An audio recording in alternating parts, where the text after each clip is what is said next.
ਦੇ ਚਰਨਾਂ ਤੇ ਸੀਸ ਝੁਕਾ ਕੇ ਸਤਿਗੁਰੂ ਦੀ ਬਖਸ਼ਿਸ਼ ਫਤਿਹ ਦੀ ਸਾਂਝ ਕਰੀਏ। ਗੱਜ ਕੇ ਬੁਲਾਉਣਾ ਜੀ, ਵਾਹਿਗੁਰੂ ਜੀ ਕਾ ਖਾਲਸਾ, ਵਾਹਿਗੁਰੂ ਜੀ ਕੀ ਫਤਿਹ।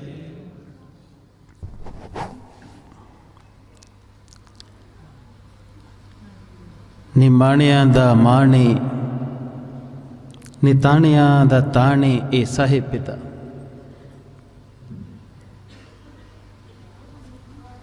ਜਿਸ ਦੇ ਕੋਲ ਕੁਝ ਵੀ ਨਹੀਂ ਹੈ, ਚਾਹੇ ਅਸੀਂ ਕੁਝ ਵੀ ਹਾਸਲ ਕਰ ਲਈਏ, ਪਰ ਇਸ ਪਿਆਰੇ ਤੋਂ ਬਿਨਾਂ ਮਾਣ ਦੀ ਕੋਈ ਬਾਤ ਨਹੀਂ ਹੈ। ਜ਼ਿੰਦਗੀ 'ਚ ਜੋ ਕੁਛ ਮਰਜ਼ੀ ਹੋ ਜਾਈਏ, ਇਸ ਸਾਹਿਬ ਤੋਂ ਬਿਨਾਂ ਤਾਣ ਕਿਸ ਕੰਮ ਦਾ। ਇਸ ਪਿਆਰੇ ਦੀ ਰਚਨਾ ਏ, ਖੇਡੇ ਇਹ ਜਗਤ ਰਚਦਾ ਏ, ਸੂਰਜ ਚੰਦ ਤਾਰਿਆਂ ਨੂੰ ਬਣਾ ਦਿੰਦਾ ਏ। ਇਸ ਪਿਆਰੇ ਨੇ ਕਿਆ ਖੂਬ ਦੀ ਇਹ ਕੁਦਰਤ ਰਚੀ ਏ ਨਾ। ਆਪ ਜੀ ਦੇ ਅੰਦਰ ਬੈਠਾ ਏ, ਬੱਚਿਆਂ ਨੂੰ ਜਨਮ ਦੇ ਰਿਹਾ ਏ, ਪਾਲ ਰਿਹਾ ਏ। ਇਸੇ ਹੀ ਮਾਲਕ ਨੇ ਇੱਕ ਰੰਗ ਧਾਰਨ ਕੀਤਾ ਏ, ਜਿਹਨੂੰ ਕਹਿੰਦੇ ਆ ਧੰਨ ਗੁਰੂ ਨਾਨਕ ਦੇਵ ਜੀ। ਤੇ ਪਿਆਰਾ ਨਾਨਕ ਬਣ ਕੇ ਇਸ ਧਰਤੀ ਤੇ ਆਇਆ ਏ। ਫਿਰ ਸਾਡੇ ਭਲੇ ਵਾਸਤੇ ਉਸ ਆਪਣੇ ਇਲਾਹੀ ਰੂਪ ਨੂੰ, ਜਿਹਨੂੰ ਧੁਰਕੀ ਬਾਣੀ ਕਹਿੰਦੇ ਆ, ਉਹਨੂੰ ਪ੍ਰਗਟ ਕੀਤਾ ਏ। ਤੇ ਸਾਨੂੰ ਕੁਝ ਸੰਦੇਸ਼ ਦਿੱਤੇ ਨੇ ਕਿ ਭਾਈ, ਜੇ ਤੂੰ ਇਸ ਜੀਵਨ ਦਾ ਮਹਾ ਰੰਗ ਮੰਨਣਾ ਏ ਤੇ ਫਿਰ ਇਸ ਸ਼ਬਦ ਗੁਰੂ ਦੇ ਲੜ ਲੱਗ ਜਾ। ਇਹ ਪਿਆਰਾ ਤੇਰਾ ਪਿਤਾ ਏ, ਇਹ ਤੇਰਾ ਸਭ ਕੁਛ ਏ, ਇਹ ਤੇਰਾ ਮਾਲਕ ਏ। ਇਸ ਤੋਂ ਦੂਰ ਜਾਏਗਾ ਤੇ ਦੁੱਖ ਹੀ ਦੁੱਖ ਮਿਲਣਗੇ। ਇਸ ਤੋਂ ਪਰੇ ਰਵੇਂਗਾ ਤੇ ਤੇਰੇ ਦੁੱਖਾਂ ਦਾ ਕੋਈ ਅੰਤ ਨਹੀਂ ਏ। ਪਰ ਇਸ ਦੇ ਕੋਲ ਰਿਆਂ, ਇਸ ਨੂੰ ਪਾਇਆ, ਇਸ ਨੂੰ ਪਿਆਰਾ ਲੱਗਿਆ, ਤੇਰੀ ਜ਼ਿੰਦਗੀ 'ਚ ਦੁੱਖ ਨਾਮ ਦੀ ਚੀਜ਼ ਕਦੀ ਨਹੀਂ ਆਏਗੀ। ਦੁੱਖ ਤੇ ਛੱਡੋ, ਮੌਤ ਨਾਮ ਦੀ ਵੀ ਕੋਈ ਚੀਜ਼ ਤੇਰੀ ਜ਼ਿੰਦਗੀ 'ਚ ਨਹੀਂ ਆਏਗੀ। ਅਸੀਂ ਬਹੁਤਾ ਆਪ ਜੀ ਦਾ ਸਮਾਂ ਨਹੀਂ ਲੈਣਾ, 20-25 ਮਿੰਟਾਂ 'ਚ, ਕਿਉਂਕਿ ਪਤਾ ਏ ਪੈਲਸਾਂ 'ਚ ਹੋਵੋ ਤੇ ਭਾਵੇਂ ਪੈਲਸ ਵਾਲਿਆਂ ਨੂੰ ਧੱਕੇ ਮਾਰਨੇ ਪੈਣ, ਇੱਥੇ ਤੁਸੀਂ ਕਾਹਲੀ ਕਰਦੇ ਹੋ ਕਿ ਕਦੇ ਦੇ ਤੇ ਹੋ ਗਏ, ਭੱਜੀਏ। ਹੁਣ ਬਹੁਤੇ ਤੇ ਵੇਖੋ ਪਕੌੜੇ ਖਾਣ ਭੱਜ ਵੀ ਗਏ। ਪਰ ਕਦੀ ਆਪਣੇ ਮਨ ਨੂੰ ਪੁੱਛਿਆ, ਭਾਈ ਮੈਂ ਗੁਰੂ ਘਰ ਆਇਆ ਕੀ ਲੈਣ ਸੀ, ਅੱਜ ਦੇ ਦਿਨ ਕੀ ਲੈਣ ਆਇਆ ਸੀ। ਇਸ ਪਿਆਰੇ ਦੇ ਚਰਨਾਂ 'ਚ ਬਹਿ ਕੇ, ਇਹ ਜਿਹੜਾ ਸਾਡੇ ਸਭਨਾਂ ਦੇ ਪ੍ਰਾਣਾਂ ਦਾ ਆਧਾਰ ਏ, ਇਹ ਜਿਹੜਾ ਸਾਡਾ ਸਭਨਾਂ ਦਾ ਮਾਲਕ ਏ, ਇਹਦੇ ਤੇ ਹੀ ਸਾਡਾ ਸਾਰਾ ਜਗਤ ਚੱਲਦਾ ਏ। ਇਹਦੇ ਚਰਨਾਂ 'ਚ ਬਹਿ ਕੇ ਜੋਦੜੀਆਂ ਕਰਨੀਆਂ ਸੀ ਕਿ ਹੇ ਸਤਿਗੁਰੂ ਪਿਤਾ, ਇਹ ਜਿਹੜੇ 2 ਬੱਚੇ ਤੇਰੇ ਅੱਗੇ ਅੱਜ ਬੈਠੇ ਨੇ ਨਾ, ਜਿਨ੍ਹਾਂ ਨੇ ਅੱਜ ਤੇਰਾ ਹੁਕਮ ਲਿਆ ਏ, ਜਿਨ੍ਹਾਂ ਨੇ ਅੱਜ ਤੇਰੇ ਚਰਨਾਂ 'ਚ ਬਹਿ ਕੇ ਗ੍ਰਸਤ ਮਾਰਗ ਦਾ ਬਖਸ਼ਿਸ਼ਾਂ ਲਈਆਂ ਨੇ, ਜੋਦੜੀਆਂ ਕਰਨੀਆਂ ਸੀ ਕਿ ਇਹਨਾਂ ਤੇ ਸਦਾ ਮਿਹਰ ਦਾ ਜਿਹੜਾ ਏ ਉਹ ਹੱਥ ਰੱਖੀ, ਇਹਨਾਂ ਤੇ ਮਿਹਰਾਂ ਵਰਸਾਈ, ਇਹਨਾਂ ਦੀ ਜ਼ਿੰਦਗੀ 'ਚ ਕਲਾ ਕਲੇਸ਼ ਨਾ ਆਵੇ। ਇਹ ਉਸ ਪਿਆਰੇ ਅਕਾਲ ਪੁਰਖ ਨੂੰ ਦੋਵੇਂ ਇੰਨੇ ਪਿਆਰ ਨਾਲ ਚੱਲਣ ਕਿ ਉਸ ਸਾਹਿਬ ਨੂੰ ਮਿਲ ਸਕਣ। ਇੱਦਾਂ ਦਾ ਕੋਈ ਰਸਤਾ ਇਹਨਾਂ ਦੀ ਬਾਂਹ ਪਕੜ ਕੇ ਤੈਅ ਕਰਵਾ ਦੇ। ਇਹ ਕਰਨ ਆਏ ਸੀ, ਇਹੋ ਹੀ ਜੋਦੜੀਆਂ ਕਰਨ ਆਏ ਸੀ ਨਾ। ਪਰ ਹੁੰਦਾ ਕੀ ਏ, ਸਾਨੂੰ ਥੋੜ੍ਹਾ ਜਿਹਾ ਫਰਕ ਭੁੱਲ ਗਿਆ ਏ ਕਿ ਰੀਤ ਦੇ ਵਿੱਚ ਤੇ ਬਖਸ਼ਿਸ਼ ਦੇ ਵਿੱਚ ਸਾਨੂੰ ਫਰਕ ਨਹੀਂ ਕਰਨਾ ਆਉਂਦਾ। ਗੁਰੂ ਕੋ ਆਉਣਾ, ਗੁਰਸਿੱਖਾਂ ਦਾ ਇਹ ਆਨੰਦ ਕਾਰਜ ਜਿਹੜਾ ਏ, ਇਹ ਰੀਤ ਨਹੀਂ ਏ ਭਾਈ, ਇਹ ਬਖਸ਼ਿਸ਼ ਏ। ਇਹ ਸਤਿਗੁਰੂ ਕੋ ਝੋਲੀਆਂ ਭਰਨ ਦਾ ਢੰਗ ਏ। ਇਹ ਆਪਣੇ ਮਿਹਰਬਾਨ ਸਤਿਗੁਰੂ ਕੋਲੋਂ ਖੁਸ਼ੀਆਂ ਲੈਣ ਦਾ ਢੰਗ ਏ। ਸਾਨੂੰ ਬਖਸ਼ਿੰਦਗੀ ਦੇ ਵਿੱਚ ਤੇ ਰੀਤ ਦੇ ਵਿੱਚ ਫਰਕ ਨਹੀਂ ਪਤਾ ਲੱਗਾ। ਜਿਸ ਗੁਰੂ ਨਾਨਕ ਦਾ 550ਵਾਂ ਸਾਲਾ ਮਨਾਉਂਦੇ ਹੋ ਨਾ, ਉਹਨੇ ਰੀਤਾਂ ਨੂੰ ਬਖਸ਼ਿਸ਼ਾਂ ਦੇ ਵਿੱਚ ਬਦਲਿਆ ਸੀ। ਪਰ ਅਸੀਂ ਉਹ ਖੋਟੀ ਮੱਤ ਵਾਲੇ ਹਾਂ, ਮਾफ़ ਕਰ ਦੇਣਾ ਪਰ ਕਹਿਣ ਦੇਣਾ। ਅਸੀਂ ਅੱਜ ਵੀ ਇਹਨਾਂ ਨੂੰ ਰੀਤਾਂ ਹੀ ਸਮਝਦੇ ਹਾਂ।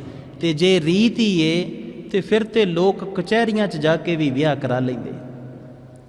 ਜੇ ਰੀਤ ਹੀ ਏ ਤੇ ਬਾਹਰ ਅਮਰੀਕਾ ਜਾਈਏ ਤੇ ਵੇਗਸ ਵਰਗੇ ਸ਼ਹਿਰ 'ਚ ਲੋਕੀ ਸ਼ਰਾਬ ਦੇ ਨਸ਼ੇ 'ਚ ਧੁੱਤ ਹੋਏ ਰਾਤ ਨੂੰ ਚਰਚ 'ਚ ਜਾ ਕੇ ਵਿਆਹ ਕਰਾ ਲੈਂਦੇ, ਸਵੇਰੇ ਤਲਾਕ ਲੈ ਲੈਂਦੇ। ਇਦਾਂ ਦੇ ਵੀ ਨੇ। ਜੇ ਰੀਤ ਰਹੇਗੀ ਤੇ ਫਿਰ ਤਲਾਕ ਵੀ ਰਹਿਣਗੇ। ਪਰ ਜੇ ਗੁਰੂ ਨਾਨਕ ਦੀ ਬਖਸ਼ਿਸ਼ ਰਹੀ ਤੇ ਬਖਸ਼ਿਸ਼ ਕਦੀ ਅਜਾਈ ਨਹੀਂ ਜਾਂਦੀ, ਟੁੱਟਦੀ ਨਹੀਂ ਹੈ, ਖਤਮ ਨਹੀਂ ਹੁੰਦੀ। ਜਿਸ ਦਿਨ ਅਸੀਂ ਇਸ ਖੇਡ ਨੂੰ ਬਖਸ਼ਿਸ਼ ਮੰਨ ਲਿਆ ਕਿ ਮੇਰੇ ਪਿਆਰੇ ਨਾਨਕ ਦੀ ਬਖਸ਼ਿਸ਼ ਹੈ, ਉਸ ਦਿਨ ਹੈਰਾਨ ਹੋਵੋਗੇ ਤੁਹਾਡੇ ਘਰਾਂ 'ਚ ਤਲਾਕ ਨਹੀਂ ਆਉਣਗੇ, ਤੁਹਾਡੇ ਘਰਾਂ ਦੇ ਵਿੱਚ ਕਲਾ ਕਲੇਸ਼ ਨਹੀਂ ਆਏਗਾ। ਭਾਈ ਇਹ ਬੜੀ ਅਚਰਜ ਜੀ ਬਾਤ ਹੈ। ਇਸ ਪਿਆਰੇ ਨਾਨਕ ਤੋਂ ਇਹ ਬਖਸ਼ਿਸ਼ ਲੈਣੀ ਹੈ, ਮਿਹਰ ਲੈਣੀ ਹੈ, ਖੁਸ਼ੀਆਂ ਲੈਣੀਆਂ ਨੇ। ਇਸ ਤੋਂ ਸਿਵਾਏ ਹੋਰ ਹੈ ਕੌਣ ਜਿਹੜਾ ਬਾਂਹ ਪਕੜੇਗਾ? ਇਸ ਤੋਂ ਸਿਵਾਏ ਹੋਰ ਹੈ ਕਿਹੜਾ ਜਿਹੜਾ ਸਾਨੂੰ ਜ਼ਿੰਦਗੀ ਦੇ ਉਹ ਆਨੰਦ ਪ੍ਰਦਾਨ ਕਰੇਗਾ? ਇਹਨੂੰ ਰੀਤ ਨਾ ਸਮਝੀਏ। ਇੱਕ ਬੇਨਤੀ ਜਿਹੜੀ ਹੈ ਨਾ, ਮੋਟੀ ਜੀ ਆਨੰਦ ਕਾਰਜ ਦੀ ਮਰਿਆਦਾ ਸਮਝਾ ਦੇਣੀ ਹੈ।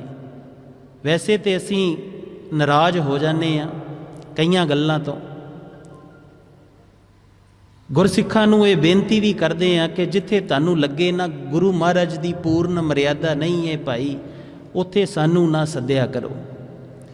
ਲਿਫਾਫਾ ਲੈ ਕੇ ਇਹ ਕਹਿਣ ਵਾਲੇ ਕਿ ਇਹ ਗੁਰਮਰਿਆਦਾ ਏ, ਤੁਸੀਂ ਬੜੇ ਸੁਭਾਗੇ ਹੋ, ਇਹ ਬੜੇ ਜਾਣੇ ਨੇ, ਆ ਹੱਥ ਜੋੜੇ ਸਾਨੂੰ ਨਾ ਕਿਤੇ ਲਿਫਾਫਾ ਲੈਣ ਵਾਲਾ ਬਣਾ ਲਿਓ। ਆ ਜਿਹੜਾ ਅੱਜ ਆਪ ਜੀ ਨੇ ਗੁਰੂ ਮਹਾਰਾਜ ਦੇ ਕੋਲ ਬੈਠੇ ਮਾਫ ਕਰ ਦੇਣਾ, ਪਰ ਇਹ ਪੂਰਨ ਗੁਰਮਰਿਆਦਾ ਨਹੀਂ ਹੈ। ਗੁਰਮਰਿਆਦਾ ਨੂੰ ਸਮਝ ਲੈਣਾ ਹੁੰਦੀ ਕੀ ਹੈ। ਇਹ ਪੂਰਨ ਗੁਰਮਰਿਆਦਾ ਨਹੀਂ ਹੈ। ਆਨੰਦ ਕਾਰਜ ਦੀ ਇੱਕ ਮਹਿਮਾ ਹੈ ਬੜੀ ਉੱਚੀ ਤੇ ਬੜੀ ਸੁੱਚੀ। ਇਸ ਆਨੰਦ ਕਾਰਜ ਇੱਕ ਭਗਤੀ ਹੈ, ਇਹ ਇੱਕ ਬੰਦਗੀ ਹੈ, ਇਹ ਸਿਰਫ ਇੱਕ ਸਮਾਜਿਕ ਖੇਡ ਨਹੀਂ ਹੈ।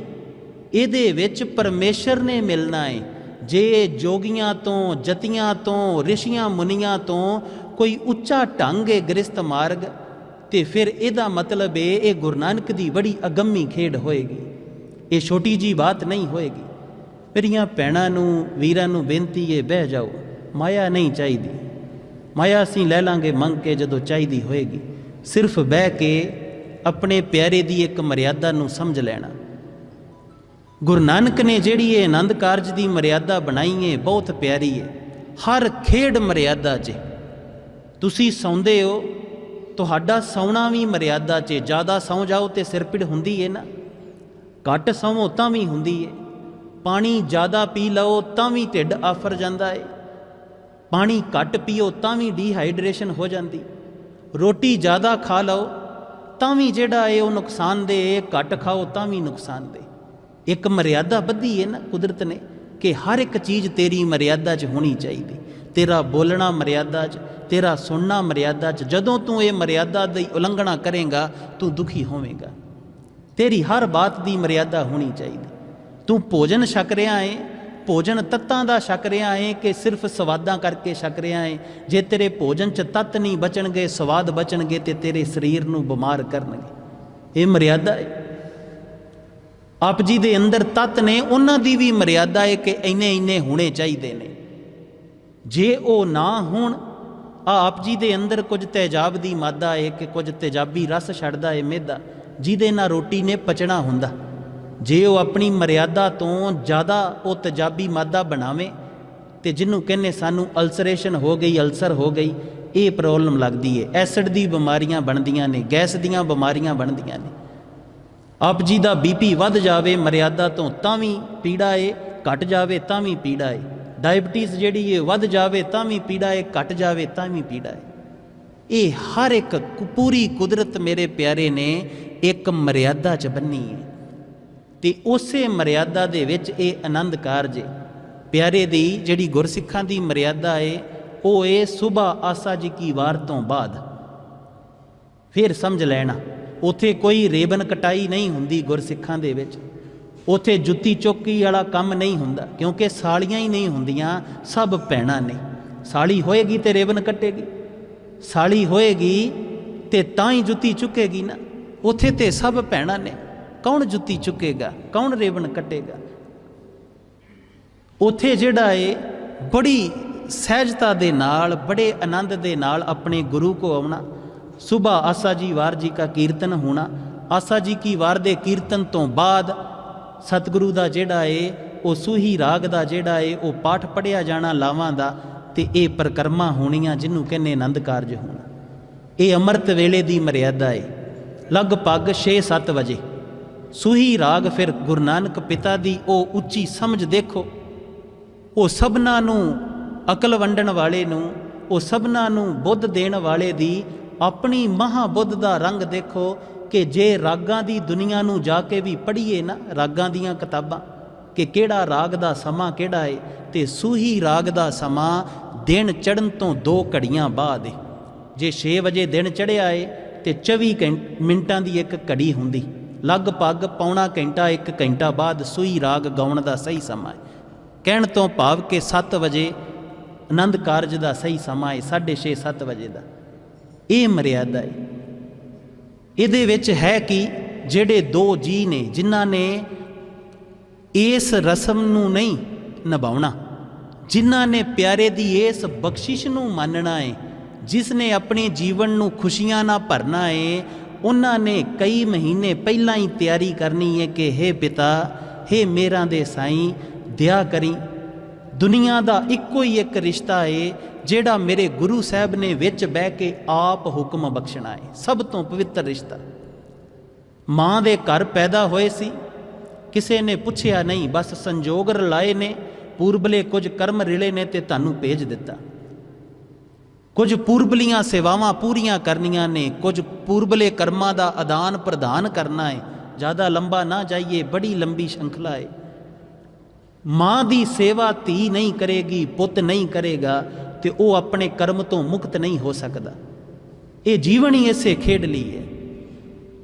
ਪੂਰਬਲੇ ਕਰਮਾਂ ਅਨੁਸਾਰ ਜਿਹੜਾ ਹੈ ਉਹ ਆਪ ਜੀ ਨੂੰ ਭੇਜ ਦਿੱਤਾ। ਪੁੱਛਿਆ ਨਹੀਂ ਕਿੱਥੇ ਭੇਜਾਂ, ਹਿੰਦੂ ਦੇ ਘਰ ਭੇਜਾਂ, ਮੁਸਲਮਾਨ ਦੇ ਘਰ ਭੇਜਾਂ, ਕਿਸੇ ਸਿੱਖ ਦੇ ਘਰ ਭੇਜਾਂ, ਗਰੀਬ ਦੇ ਭੇਜਾਂ, ਅਮੀਰ ਦੇ ਭੇਜਾਂ, ਨਹੀਂ, ਕੋਈ ਪੂਰਬਲੀ ਖੇਡ ਦੇ ਅਨੁਸਾਰ ਭੇਜ ਦਿੱਤਾ ਹੈ।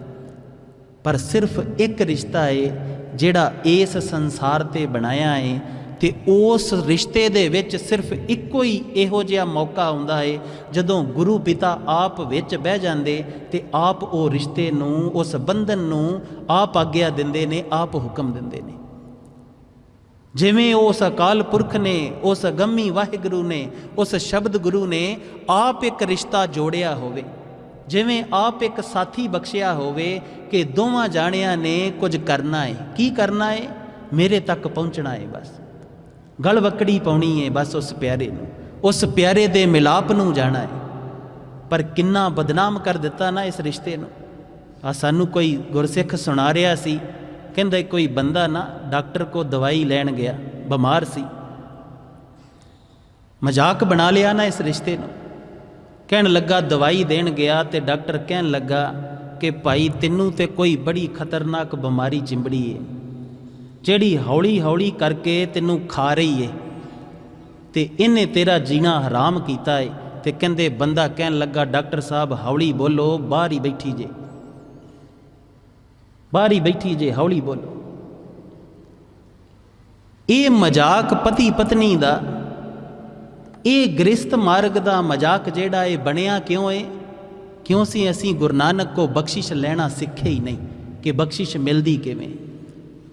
ਫਿਰ ਉਹਨਾਂ ਦੋਵਾਂ ਜੀਆਂ ਨੇ ਜਾਪ ਕਰਨੇ ਸੀ, ਪਿਆਰੇ ਅੱਗੇ ਜੋਦੜੀਆਂ ਕਰਨੀਆਂ ਸੀ ਕਿ ਹੇ ਸਤਿਗੁਰੂ, ਮੈਨੂੰ ਪਹਿਲੀ ਵਾਰਾਂ ਜਿਹੜਾ ਤੂੰ ਰਿਸ਼ਤਾ ਬਖਸ਼ੇਂਗਾ ਨਾ, ਜਿਹੜਾ ਤੂੰ ਮੈਨੂੰ ਇਹ ਬਖਸ਼ਿਸ਼ ਬਖਸ਼ੇਂਗਾ, ਮੈਂ ਉਸ 'ਚ ਨਿਭ ਸਕਾਂ, ਮੈਂ ਉਸ ਪਰਿਵਾਰ ਦੀ, ਉਹਨਾਂ ਜੀਆਂ ਦੀ ਸੇਵਾ ਕਰ ਸਕਾਂ, ਮੈਂ ਤੇਰੇ ਮਾਰਗ ਤੇ ਚੱਲ ਸਕਾਂ, ਮੈਨੂੰ ਇੰਨੀ ਕੁ ਸਮਰੱਥਾ ਦੇ ਦੇਈਂ। ਮੇਰੀ ਮੱਤ ਘੜੀ ਗਈ ਏ ਆ ਆਲੇ ਦੁਆਲੇ ਸਮਾਜ ਦੇ ਵਿੱਚੋਂ, ਪਰ ਮੈਂ ਇਸ ਮੱਤ ਕਰਕੇ, ਇਹਨਾਂ ਮੰਗਾਂ ਕਰਕੇ ਉਹ ਰਿਸ਼ਤਾ ਕਦੀ ਖਰਾਬ ਨਾ ਕਰਾਂ। ਮੈਨੂੰ ਦਇਆ ਕਰੀ, ਮੈਂ ਇਸ ਰਿਸ਼ਤੇ ਦੇ ਭੇਟ ਹੋ ਜਾਵਾਂ। ਇਸ ਕਰਨ ਵਾਸਤੇ ਜੋਦੜੀਆਂ ਕਰਨੀਆਂ ਸੀ। ਫਿਰ ਜਦੋਂ ਇੱਥੇ ਆਉਂਦਾ ਹੈ ਨਾ ਜੀ, ਆਪਣੇ ਪਿਆਰੇ ਗੁਰੂ ਦੇ, ਉਦੋਂ ਇਹ ਕੈਮਰੇ ਵਾਲੇ ਭਊਆਂ ਦਾ ਨਹੀਂ ਧਿਆਨ ਰੱਖਣਾ ਹੁੰਦਾ ਕਿ ਫੋਟੋ ਚੰਗੀ ਆਵੇ ਕਿ ਨਾ ਆਵੇ। ਇਹ ਖਸਮਾਂ ਨੂੰ ਖਾਣ, ਇਹਨਾਂ ਦਾ ਆਪਣਾ ਕੰਮ ਹੈ, ਆਪੇ ਖਿੱਚ ਲੈਣ ਭਾਈ। ਉਦੋਂ ਤੇ ਇੱਕ ਇੱਕ ਕਦਮ ਜਿਹੜਾ ਏ ਆਪਣੇ ਪਿਆਰੇ ਦੇ ਦੁਆਲੇ ਪਰਿਕਰਮਾ ਕਰਨੀਆਂ ਏ, ਤੇ ਨਾਲ ਨਾਲ ਆਪਣੇ ਮਨ ਨੂੰ ਦੋਵਾਂ ਜੀਆਂ ਨੇ ਸਮਝਾਉਣਾ ਏ ਕਿ ਹੇ ਮਨਾ, ਸਾਰੀ ਜ਼ਿੰਦਗੀ ਇਸ ਗੁਰੂ ਦੀਆਂ ਹੀ ਪਰਿਕਰਮਾ ਕਰਨੀਆਂ ਨੇ। मैं गुरु दे कहे अनुसार चलना है। जे मैनू इस रिश्ते च खुशी चाहिदी है, आनंद चाहिदा है, तो दोवां ने इकट्ठे गुरु वल नूं तुरनगे तो आनंद होएगा। तो नहीं तो तुसीं वेख ही रहे हो हाल की है साडा, सारे जाने वेख ही रहे हैं की दुख ने ते की हाल है। उस प्यारे दियाँ बड़ी एक एक कदम आनंद दा है, एक एक कदम अपने प्यारे वल नूं है, इहदियां ही परिक्रमा करनियां ने बस। फिर बड़े सिदक नाल बहना है। तो असीं हासे नाल कई वार कहने हुन्ने कि जदों इत्थे लावां फेरे सबना ने लए ने, जदों लावां फेरे लेंदे हो, जिहड़ा पुरुष है वो अगे चलदा है, इस्त्री पल्ला पकड़ के पिछे चलदी है, तो जे वो इस्त्री वो भैणा हौली चले तो पुरुष मुड़ के कहिंदा है कि तेरियां लत्तां टुटियां, तुरदी नहीं छेती, कहिंदा है मुड़ के। कदी क्या अज तो तुहाडे चों किसे ने? जां पति थोड़ा जिहा तेज चले तो पिछों जिहड़ी इस्त्री है वो पल्ला खिच के कहंदी तैनूं अग लगी है, कित्थे दौड़ा जाना? फिर ही पुछदे घर जाके तुहानूं की हो जांदा? जदों इत्थे गुरु को सिक्ख्या है कि एक दूजे ना कदम मिला के चलना है, एक दूजे दा साथ देना है, फिर घर जाके कोनू ते कोनू पल्ला क्यों खिचदे हो? क्यों एक दूजे तों जिहड़ा पल्ला है वो तो बाद च खिच धूल ही रख लिया? ये पल्ला आप जी नूं साथ चलण लई बख्शिया सी कि साथ चलना है, साथ नहीं छड्डना। बुरा समा आवे, चंगा आवे, बीमारी आवे ना आवे, एक दूजे दा साथ नहीं छड्डना। जे किते पल्ले दी वो खेड नूं समझिया हुंदा कि गुरु रामदास ने पल्ला क्यों पकड़ाया है, ते हैरानी दी बात है सिखां च कदी तलाक नहीं सी होया करने। ये समझण वालियां बातां सी। एक दूजे दे नाल चलना है, एक दूजे दे वास्ते चलना है, ते चलदियां चलदियां ही आप जी नूं समझ आ जानी सी कि अंदर जिहड़ी खुशी है वो दूजे वास्ते जीण वास्ते है, वो प्रेम च। प्रेम दे ते अर्थ ही हुंदे मैं तो परे, जिथे मैं ना होवे, जिथे सिर्फ तू होवे। ये बड़ा आश्चर्य मार्ग है, इनू इदां ही जीवना। फिर पैलस करन दी लोड़ नहीं, ਲੱਖਾਂ ਰੁਪਈਆਂ ਤੇ ਗਾਉਣ ਵਾਲੇ ਲਾਓ ਕੇ ਗੰਦਮੰਦ ਗਾਉਣ ਨੋ ਤੇ ਨੱਚਣ ਵਾਲੀ ਬਾਤ ਨਹੀਂ ਹੈ। ਇਹ ਤੇ ਗੁਰੂ ਕੋ ਜਿਨੇ ਮਿੱਠੀ ਬਾਣੀ ਸੁਣ ਲਈ, ਜਿਨੇ ਸਤਿਗੁਰੂ ਦੀ ਉਹ ਲਾਵਾਂ ਦਾ ਮਹਾ ਰੰਗ ਸੁਣ ਲਿਆ, ਹੁਣ ਸੋਚੋ ਉਹਨੂੰ ਗਾਉਣ ਵਾਲਾ ਚੰਗਾ ਲੱਗੇਗਾ? ਇਹ ਤੇ ਇਦਾਂ ਹੈ ਅੰਮ੍ਰਿਤ ਛਕ ਕੇ ਬਾਅਦ ਚ ਜ਼ਹਿਰ ਪੀਣਾ ਤੇ ਕਹਿਣਾ ਜ਼ਹਿਰ ਜ਼ਿਆਦਾ ਸਵਾਦ ਹੈ। ਅੰਮ੍ਰਿਤ ਤੋਂ ਬਾਅਦ ਜ਼ਹਿਰ ਪੀਣ ਵਾਲਿਆਂ ਦੀ ਬਾਤ ਹੈ ਨਾ? ਨਹੀਂ ਭਾਈ, ਜਦੋਂ ਪਿਆਰੇ ਨਾਨਕ ਦੀ ਬਾਤ ਹੀ ਸੁਣ ਲਈ, ਪਿਆਰੇ ਨਾਨਕ ਦੀ ਮਿੱਠੀ ਬਾਣੀ ਸੁਣ ਲਈ, ਫਿਰ ਸੁਣਨ ਨੂੰ ਬਚਿਆ ਕੀ? ਫਿਰ ਉਹਨੂੰ ਸੰਭਾਲ ਕੇ ਰੱਖਿਆ ਕਰੋ, ਉਹਨੂੰ ਐਵੇਂ ਡੋਲਿਆ ਨਾ ਕਰੋ। ਐਵੇਂ ਪੈਲਸਾਂ 'ਚ ਜਾ ਕੇ ਭੰਗੜੇ ਪਾਉਣ ਦੀ ਉਹਦੇ ਦੋ ਨੁਕਸਾਨ ਨੇ। ਇੱਕ ਤੇ ਆਪ ਜੀ ਨੁਕਸਾਨ ਕਰਦੇ ਹੋ, ਗੁਰੂ ਦੀ ਨਰਾਦਰੀ ਕਰਦੇ ਹੋ। ਤੀਜਾ, ਸਮਾਜ ਨੂੰ ਇੱਕ ਇਹੋ ਜਿਹੀ ਰੀਤ ਦੇ ਜਾਂਦੇ ਹੋ ਜਿਹਦੇ ਵਿੱਚ ਗਰੀਬ ਨੂੰ ਵੀ ਮਰਨਾ ਪੈਂਦਾ ਹੈ ਬਾਅਦ ਦੇ ਵਿੱਚ। सोना पाउना, दाज देने, जनेपे लैने, ये सारियां साडियां ही रस्मां ने। ते कर्म दो तरह के हुंदे, एक समूहक कर्म हुंदा, एक कर्म इंडिविजुअली हुंदा। मैं कीता है मैं भोगांगा। पर जदों दाज सारे दे रहे हैं, सारे लै रहे हैं, ये सारियां बुरियां रीतां च असीं रीतां चलाउण दे हक च हाँ, चलाउने आ, ते फिर हुंदा की? फिर भुचाल दी मार पैंदी है, फिर सुनामी आउंदी है, फिर बीमारियां फैलदियां ने। फिर वो जिहड़ा समूहक कर्म है ਉਹਦਾ फल इसे ढंग नाल मिलदा है। फिर असीं रब नूं दोष दिंने कि रब ने की कीता। नहीं भाई, हुण मन लो तुसीं दाज लैंदे ते दिंदे हो, दूर किते किसे पिंड दे विच किसे धी नूं तेल पा के साड़ दिता, ਉਹਦੀ चमड़ी सड़ी, केस सड़े, कपड़े जुड़ गए नाल, ਉਹਦਾ तड़फी चीकां मारियां, ਉਹਦੇ दुख दा, ਉਹਦੇ दर्द दे विच असीं भी जिन्हां ने रीत दे विच हिस्सा बनिया दाज दिता, असीं भी उन्ने ही जुम्मेवार होए।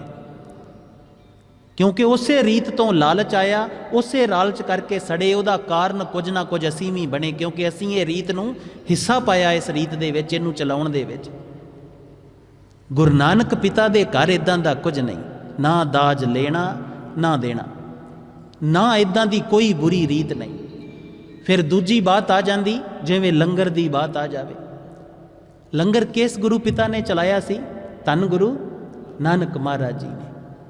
ते लंगर दी आइडियोलॉजी की सी? लंगर कादे वास्ते सी? लंगर की चस्के लाउण वास्ते सी? स्वादां वास्ते सी? लंगर कादे लई सी? लोड़वंदां वास्ते सी, ਕਿਸੇ ਰਾਹਗੀਰ ਵਾਸਤੇ ਸੀ, ਭਾਵੇਂ ਉਹ ਗਰੀਬ ਹੈ ਭਾਵੇਂ ਅਮੀਰ ਹੈ, ਜੇ ਦੂਰੋਂ ਚੱਲ ਕੇ ਆਇਆ ਹੈ, ਉਹਦੀ ਲੋੜ ਹੈ, ਜ਼ਰੂਰਤ ਹੈ, ਤੇ ਉਹਦੇ ਵਾਸਤੇ ਸੀ ਲੰਗਰ ਦੀ ਮਰਿਆਦਾ। ਫਿਰ ਲੰਗਰ ਦੀ ਮਰਿਆਦਾ ਦੇ ਵਿੱਚ ਇੱਕ ਪਿਆਰੇ ਨੇ ਹੋਰ ਕੀਤੀ ਸੀ, ਜਿੱਥੇ ਸਤਿਗੁਰੂ ਨੇ ਕਿਹਾ ਸੀ ਰਾਣਾ ਰੰਕ ਬਰਾਬਰੀ, ਜਿੱਥੇ ਰਾਜਾ ਤੇ ਗਰੀਬ ਇੱਕ ਸਾਰ ਬੈਠਣਗੇ, ਇੱਕ ਬਰਾਬਰੀ ਹੋਏ, ਇੱਕ ਪੰਗਤ ਦੇ ਵਿੱਚ ਛਕਿਆ ਜਾਏਗਾ, ਤੇ ਸੰਗਤ ਦੇ ਪੰਗਤ ਦਾ ਵਿਧਾਨ ਪੈਦਾ ਹੋਇਆ। ਹੁਣ ਤੁਸੀਂ ਸੋਚ ਕੇ ਦੇਖੋ, ਕੀ ਅਸੀਂ ਲੰਗਰ ਨੂੰ, ਆਪਣੇ ਪਿਆਰੇ ਦੀ ਉਸ ਮਰਿਆਦਾ ਨੂੰ ਉਵੇਂ ਸੰਭਾਲ ਰਹੇ ਹਾਂ? ਹੁਣ ਤੇ ਸਾਡੇ ਚੋਲਿਆਂ ਵਾਲੇ ਬਾਬੇ ਵੀ ਨਹੀਂ ਸੰਭਾਲ ਰਹੇ ਆ। ਸੁਲਤਾਨਪੁਰ ਲੋਧੀ ਸਾਹਿਬ ਚਲੇ ਜਾਓ, ਉੱਥੇ VIP ਲੰਗਰ ਵੀ ਮਿਲਣਗੇ ਤੁਹਾਨੂੰ, ਕਿ ਅਮੀਰਾਂ ਵਾਸਤੇ ਵੱਖਰੇ। ਭਾਵੇਂ ਗੁਰੂ ਅਮਰਦਾਸ ਜੀ ਨੇ, ਅਕਬਰ ਆਇਆ ਸੀ ਤੇ ਉਹਨੂੰ ਵੀ ਪੰਗਤ 'ਚ ਹੀ ਬਿਠਾ ਕੇ ਛਕਾਇਆ ਸੀ। ਪੀਜ਼ੇ ਚੱਲ ਰਹੇ ਨੇ, ਕੋਈ ਕੇਕ ਕੱਟ ਰਿਹਾ ਏ, ਕੋਈ 버ਗਰ ਵਰਤਾ ਰਿਹਾ ਏ, ਕੋਈ ਨਿਊਡਲ ਵਰਤਾ ਰਿਹਾ ਏ। ਗੁਰੂ ਨਾਨਕ ਦਾ ਲੰਗਰ ਇਹ ਨਹੀਂ ਕਿ ਤੁਹਾਡੀਆਂ ਨਾੜਾਂ 'ਚ ਕੋਲੈਸਟਰੋਲ ਜੰਮੇ ਤੇ ਉੱਥੇ ਜਾ ਕੇ ਹਾਰਟ ਅਟੈਕ ਆਵੇ ਤੇ ਮਰ ਜਾਓ। ਗੁਰੂ ਨਾਨਕ ਦਾ ਲੰਗਰ ਸਿਹਤਯਾਬੀ ਦਾ ਲੰਗਰ ਹੈ, ਆਪ ਜੀ ਦੀ ਸਿਹਤ ਦਾ ਲੰਗਰ ਹੈ। ਜਿਨੇ ਇਹ ਜੀਵਨ ਦਿੱਤਾ ਹੈ, ਜਿਨੇ ਇਹ ਦੇਹ ਦਿੱਤੀ ਹੈ, ਜਿਨੇ ਇਹ ਸਰੀਰ ਦਿੱਤਾ ਹੈ, ਉਹਦੀ ਸੰਭਾਲ ਵੀ ਉਹਨੇ ਨਾਲ ਦਿੱਤੀ ਹੈ। ਪਰ ਅਸੀਂ ਕੀ ਹਾਲ ਕਰ ਲਿਆ? ਹੁਣ ਆਪ ਜੀਆਂ ਨੂੰ ਵੀ ਬੇਨਤੀ ਹੈ, ਵੈਸੇ ਤੇ ਇੱਥੇ ਵੀ ਕੁਰਸੀਆਂ ਮੇਜ਼ ਲੱਗੇ ਅਸੀਂ ਵੇਖ ਲਏ ਨੇ, ਇੱਕ ਪ੍ਰਣ ਕਰ ਲਓ ਜ਼ਿੰਦਗੀ ਦੇ ਵਿੱਚ ਕਿ ਜਿਹੜੇ ਪ੍ਰਸ਼ਾਦੇ ਨੂੰ ਮੇਰੇ ਗੁਰੂ ਦਾ ਭੋਗ ਲੱਗ ਗਿਆ ਨਾ, ਉਹ ਮੈਂ ਪੰਗਤ 'ਚ ਬਹਿ ਕੇ ਹੀ ਛਕਣਾ ਹੈ, ਉਹ ਲੰਗਰ ਹੈ ਬਸ। ਉਹ ਮੈਂ ਕੁਰਸੀ ਤੇ ਮੇਜ਼ ਤੇ ਬਹਿ ਕੇ ਨਹੀਂ ਛਕਣਾ। ਤੇ ਜੇ ਸਮਝਦੇ ਹੋ ਕਿ ਤੁਸੀਂ ਗੁਰੂ ਅਮਰਦਾਸ ਤੋਂ ਜ਼ਿਆਦਾ ਸਿਆਣੇ ਹੋ, ਤੇ ਫਿਰ ਭਾਈ ਤੁਹਾਡੀ ਮੌਜ ਹੈ।